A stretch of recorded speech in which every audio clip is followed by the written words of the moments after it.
Hello again.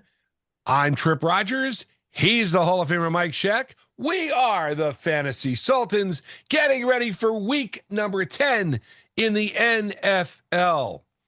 And Mikey, before we go any further, we have to bring on a man among men, a champion, last year's Best Buy League winner, but he didn't beat me this week. Yeah, that's the best part of it. He didn't beat me this week. So, that's the part of this that I'm enjoying a lot. Ladies and gentlemen, joining us from Savannah, Georgia, where I am too, it is the one, the only, Matt Lee. And if you can't tell, he's a Georgia fan. That I am. Go Dogs, and thank you guys for having me. All right, Matt's a longtime listener, first time guest. There you go. You got that going. Matt, you are a fantasy player, and you deserve a tip of the hat. You are doing well this year in the Best Buy League, and you won it last year. And let's see, who'd you beat in the final? Oh yeah, me. That's right. You beat me. So. Yeah, that's with a Callaway-less league. We brought him back, so we'll see how that goes. Oh, stop giving him credit. Jeez. Just because he's a savant, I mean, come on. All right. So week 10, Mikey, first off, thoughts on week 9. And of course, Jaden Daniels, he's gone. And that's a big question mark right now. Oh, it certainly is a big question mark. You're going to have to deal with filling a void there, going to the waiver wire, picking up a quarterback, but plenty of takeaways for fantasy managers this past week. I think we're learning a lot more how valuable workhorse running backs can be when they catch the ball as well. Case in point, Devon A. Chen from Miami. He posted one of the week's highest fantasy values thanks to a combined rushing and receiving workload, 8 catches for over 58 yards and a touchdown. How about in mid-tier quarterbacks we trust? Joe Flacco of Cincinnati. He's been delivering the goods for the managers, especially with the matchup and volume aligning there. He brought it against the Bears last week. Emerging tight ends, they are proving some upside. Colston Loveland did the trick for Chicago with over a 100-yard game. And then we have the underperformers. Patrick Mahomes in Kansas City. He only threw for 250 yards and no touchdowns. Jahmyr Gibbs, who's been electrifying for Detroit, but he was bottled up for the first time in a long time, 28 yards. We got to remember, though, that star players can have off weeks too, so really don't fret if your underperformer isn't showing up for 1 week. Hey, Matt, got a question for you. What do you think about this past week in fantasy? It has been boom or bust with some players. Yeah. If I go back to some of my rosters, I'm just going to pull up the Best Buy one that Tripp and I are in.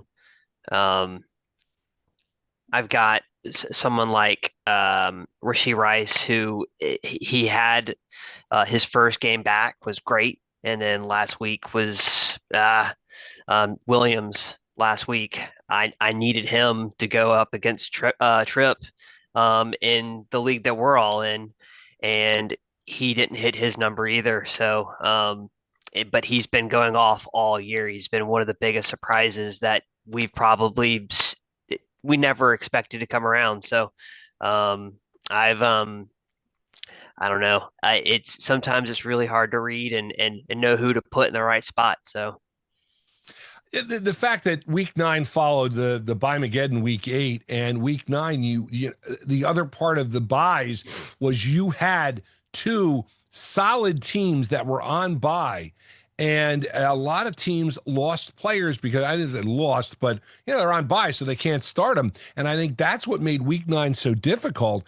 And then, of course, Brock Bowers. Hello, welcome back, Brock Bowers. Oh yeah, baby.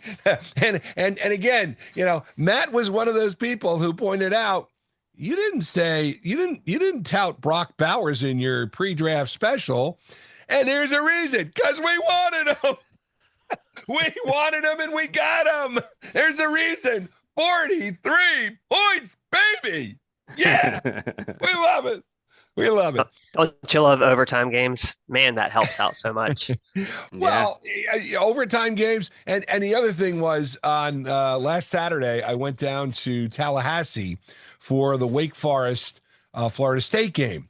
And of course, I was in Florida. So that meant I was geographically located where I could use Hard Rock Bet. So I threw a little action on Sunday at a 14 parlay, teaser parlay. Giants getting 10.5. Covered. The Bears, they were getting points. Covered. Vikings getting points. They won outright. And then there's the Bengals. Bengals are my GM's favorite team.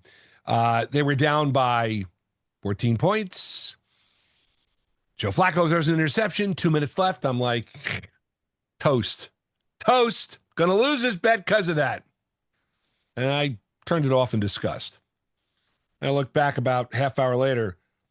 47-40. Oh, cover. Win. Thank you. Give me the money. Oh, yeah. So I'm not going to speak badly of Joe Flacco, but, oh, man, Cincinnati's defense is awful. Man, Cincinnati. Then, of course, you had the Titans defense. Oh, boy, you made out like bandits last week. Import-export time. The guest goes first. Matt Lee, who you can import and export for week 9. Oh, before you do, hang on a second. Before you go, forgot to mention buys this week. Cincinnati Bengals, the Dallas Cowboys, the Kansas City Chiefs, and the Tennessee Titans. You're up, Matt. So I'm buy, sell, and hold. No. We're doing import exports. Okay. All right. Import exports. All right. So Luke Musgrave is going to be on my import, tight end from the Packers. You just had their starting tight end Kraft go down. I've just got some numbers that he put up so far this year. Is pretty dang good. So he's got 50 receptions, and if you're in a PPR league, that's for a tight end, that's pretty damn good. For 707 yards and 7 TDs. So Luke Musgrave currently is only in 10% of leagues, rostered in 10% of your leagues. So he's a big body. He's a pass catcher. Still, there's a couple other tight ends on their team, but he's the pass catcher. So there's really only other one guy, Christian Watson, that's his big body to get those red zone TDs. So that's a big pickup. Alec Pierce, he's had a couple of good weeks here in the last 3 weeks. He's had 2 good ones where it's had 15 plus. So if you need maybe a flex or you need a wide receiver too, Alex Pierce from the Colts is a good pickup. And I've got Sam Darnold. He just got a good pickup for another wide receiver. They went and traded for Rashid, so that should be a good pickup. And I think that's just going to make their offense a little bit more potent. And Sam's going to be able to hopefully rack it up a little bit more when it comes to PPR and just fantasy in general. And then Devin Singletary, if I were to go for a running back, he is in 19% of leagues and that is rostered. I don't know about that offense in general, but if you need maybe a flex or a running back, he's one to potentially at least consider. He did outdo the other counterpart, so yes. So if you're trying to get rid of some players and make some room for the imports, Bill Crosby Merritt would be one of the ones I would be telling you to get rid of. At this point, you don't have Jaden. Scary Terry is not around right now either. So you've got one decent wide receiver. Teams are going to be loading the box, and it's kind of a split backfield. So he had some hype beginning of the season, but at this point, I'm thinking we get rid of Bill. Calvin Ridley, he's missed the last 3 games. Prior to that, in the season, he's had only one game that has surpassed 10 points. So I'm dropping him very quickly. And then last one, Darnell Mooney. As a Falcons fan, um, that offense has been up and down, but he has probably been the most inconsistent player. Last year, he had 106 targets. This year, he's got less than a quarter of that, and he is not even surpassed 5 points per game. So get rid of him. He was a fantasy Sultan darling last year, and he is disappointed, and I think that's a very very disappointment is an understatement, especially the Falcons. And the Falcons, I mean, how do you do so badly against Miami? I mean, that's the one that just you scratch your head on. But, the other part of it is, you're paying your backup, and he had to start a game for Michael Penix, and he didn't do anything. So, there you are. That's the Falcons in a nutshell. The Hall of Famer is up next. His import-exports for Week 10. Yeah, and there are definitely a few quarterbacks on the waiver wire worth picking up. I'm going to give you one of those, J.J. McCarthy of Minnesota. Second-year quarterback putting together a solid game against Detroit in a key divisional matchup.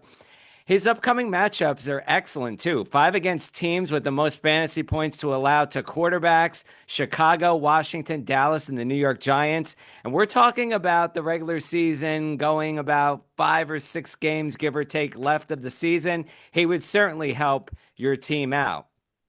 Moving along, I'm going to import Trey Tucker for the Las Vegas Raiders. Now, the Raiders traded Jacoby Myers to Jacksonville.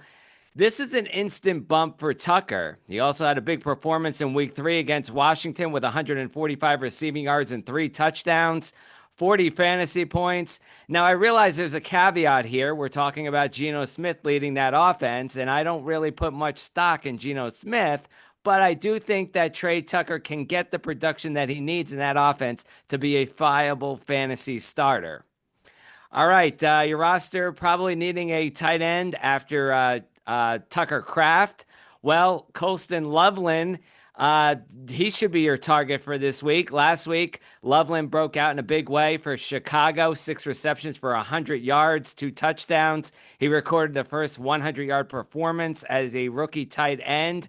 The last one to do it, Mike Ditka in 1961. And the Bears are leaning a bit more on youth in that offense. So Caleb Williams, Kyle Monangai, and Colston Loveland. So Loveland is definitely going to help you out. All right, let's take a look at the exports. And Arizona quarterback Kyler Murray. Now, he was listed as questionable on Monday night against Dallas with that nagging Liz Frank injury. Became a scratch. And it was Jacoby Brissett who had a good game, 261 yards and a touchdown. There's really been Kyler Murray's really only had one winning season with the Cardinals, and I think Murray's kind of playing himself out of Arizona.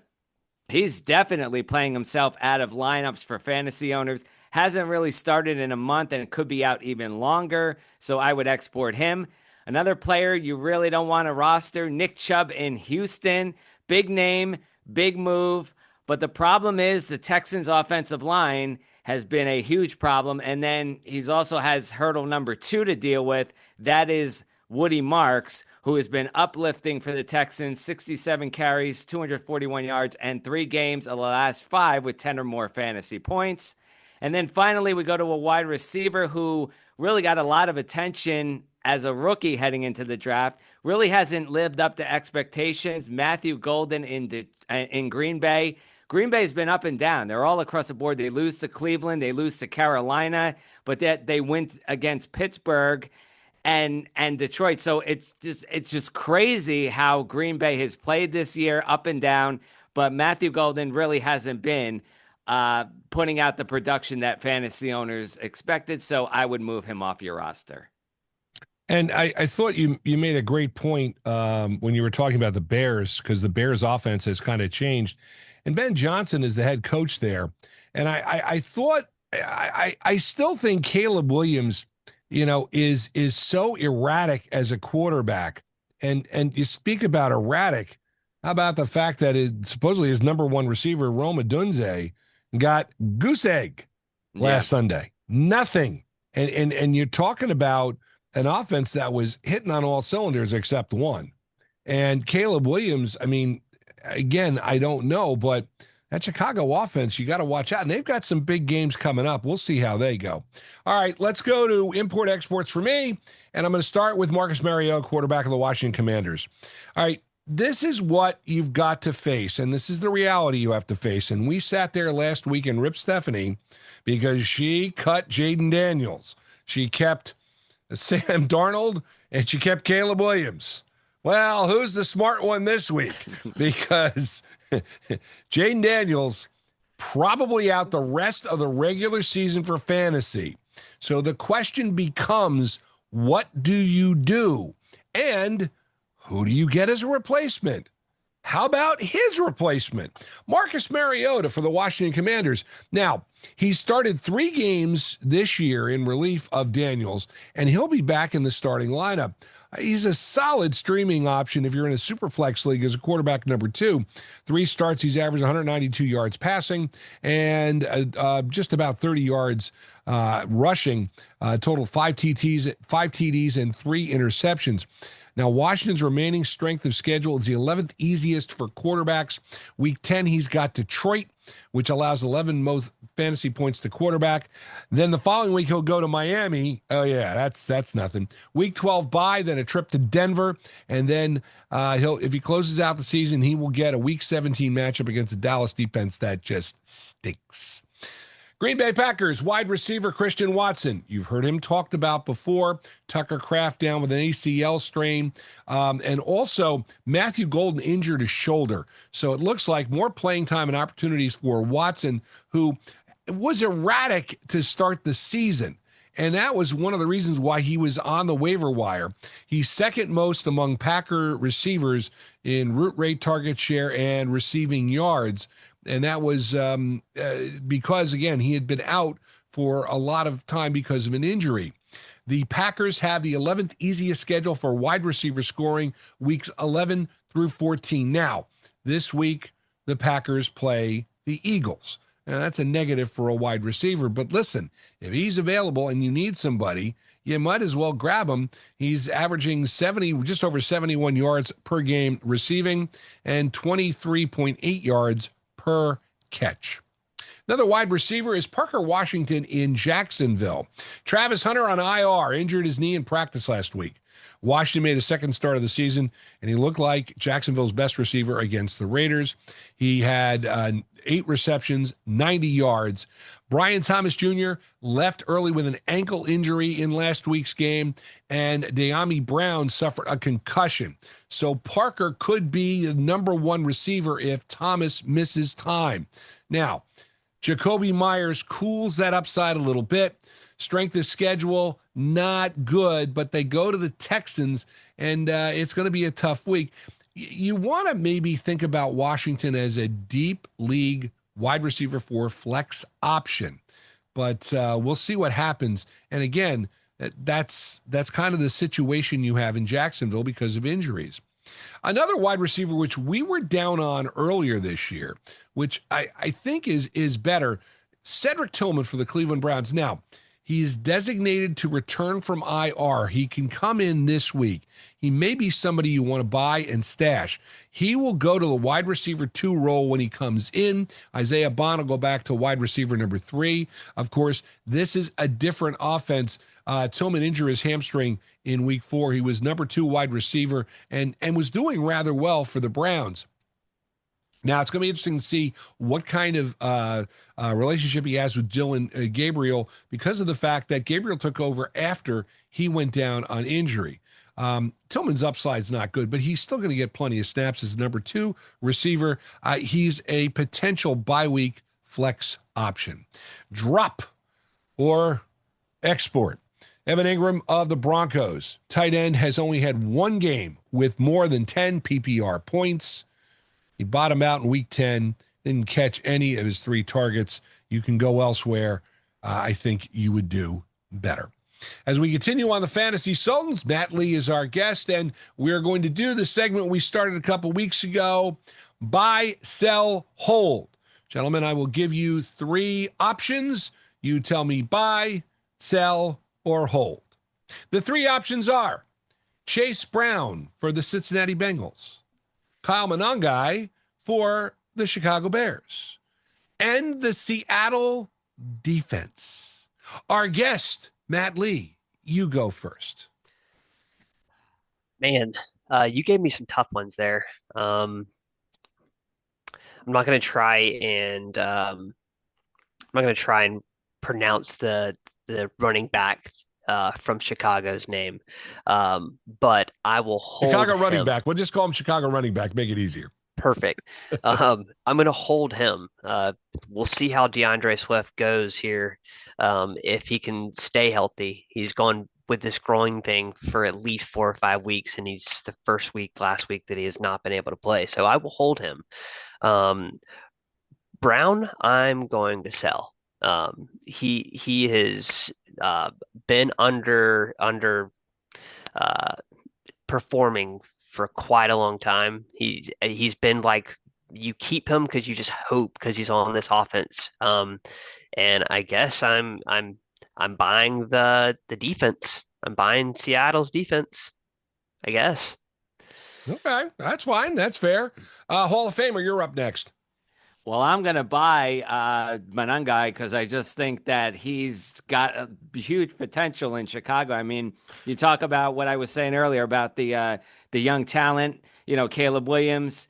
You've got the Monangai and, of course, Loveland. I just think the young talent is what is going to get it done for Chicago moving forward. It's a nice pickup.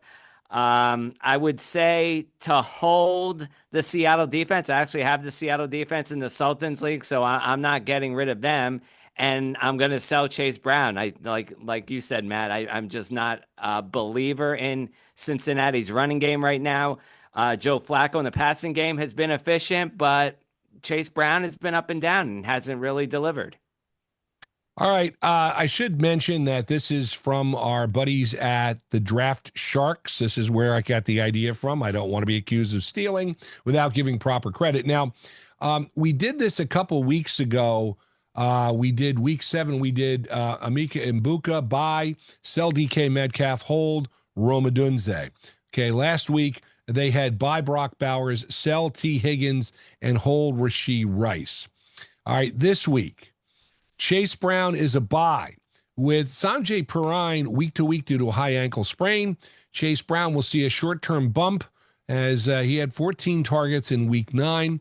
It's going to be tough for Perine to get back, and even if he gets back, he will struggle to regain his pre-injury role. So Chase Brown would be a buy. Monangai would be a sell, and here's the reason why. Even though he overtook DeAndre Swift, Swift is still having one of his best years, clearly in favor with the current staff. Now, Monangai was getting more touches, but he was getting them because of Swift's injury. I think the latest outcome, or the most likely outcome we'll see, is usage similar to week 7 and 8.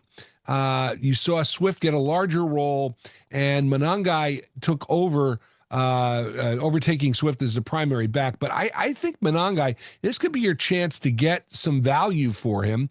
Again, it depends on how deep your roster is. Seattle defense is a hold, and I agree wholeheartedly, Mike. Do not let them go. They have the next 4 weeks will be fun. 3 of their 4 matchups are top 10 matchups, including easy matchup between Tennessee and Minnesota. Defense is set up to score well. Strong offense keeps opponents from playing from behind. Good front 7 puts pressure on quarterbacks, turning sacks into turnovers. Seattle team is a fun team to watch. Sam Darnold is playing well on offense with that team. Jackson Smith in Jigba is doing a great job on the receiving end of things. I mean, they had a national TV game on Sunday, and everybody could see how good this team was. Defense is also good. That is a hold. Week 10, gentlemen, any thoughts or last comments before we wrap things up here on the Fantasy Sultans? Don't all jump at once. Hopefully we can keep some players healthy. Big stars like Jaden, guys like that going down. I hate to see it happen. Hopefully we can have a decent week of some healthy players. I'm not hoping you don't have I'm hoping you do not have a decent week in the Best Buy League. I'm playing you this week. I'm Well, hoping you don't have a decent week in Best Buy. Okay, so I can be 2-0 against you. Sorry about that. And again, I sit here because the Fantasy Sultans showdown went to me. That's the second time I've mentioned that, but I'm trying to keep it classy. I say good luck to Matt Go this ahead, week. Matt. I know you want to. Go ahead. Go ahead. There you go. see if I can. There we There you go. go. There you There you go. go. There you go. You see? Mikey, we got to pull the rigs out, baby. I was going to say, we got to pull the rigs out. Yeah. We get the rigs. The commish. Respect the commish. All right. Mike, your last thoughts. Well, I say good luck to Matt Lee this week because I have him in the Fantasy Sultans League. So, and the following week, Carolina plays Atlanta. There you go. All right. We got some action going here. And Georgia is number 5 in the first BCS poll. Although I don't put a lot of weight in that, but I think Matt, I'm sure you agree, Georgia will probably be in the playoff, but I think they're going to have to win the SEC if they want to want to have one of the top 4 seeds. Even if they lose it another game along the way, I don't see them dropping out of the top 12. No. Well, I mean, there's 2 games that we've got to obviously watch out for. Texas at home, that's going to be a good thing. But the Manning kid's getting hot. He's playing pretty good. We were all kind of questioning him 2 or 3 weeks ago, but he had a good game last week, so we'll see how that goes. And then Georgia Tech, big rivalry game. But man, if King is not carrying the team, it seems like there could be some problems, and NC State showed that. So maybe we can just replicate what NC State did. But I think we're a playoff team. I don't care whether we win the SEC championship. I think last year kind of proved if you go play in a championship, that doesn't necessarily mean you're going to go far in the playoffs. Ohio State showed it, and if we don't go to a championship if a team doesn't go for a championship for their league, I think they'll be okay. I think it's just a good week to get some rest. All right, Matt Lee, we appreciate you joining us here on the Fantasy Sultans. Again, our podcast drops on Thursday mornings at 9:00 on YouTube and also on Spotify for creators. Don't forget about the Sultans Sunday show, Sunday with the Sultans. It's on at 11 o'clock on Fox Sports Radio New Jersey.com and the Fox Sports radio stations in central New Jersey. We do that every Sunday morning at 11 as we lead you into another Sunday. And that show a little more New York centric. So we get to talk about the NYG and the NYJ. Yeah. Anyhow, if you got a question or comment, you can email us at fantasysultans@gmail.com. We'll be back again next week. Matt Lee, once again, thank you very much for joining us. He's the Hall of Famer Mike Sheck. I'm Tripp Rogers. We help you get through the rough waters of fantasy football. We are the Fantasy Sultans. And you are not.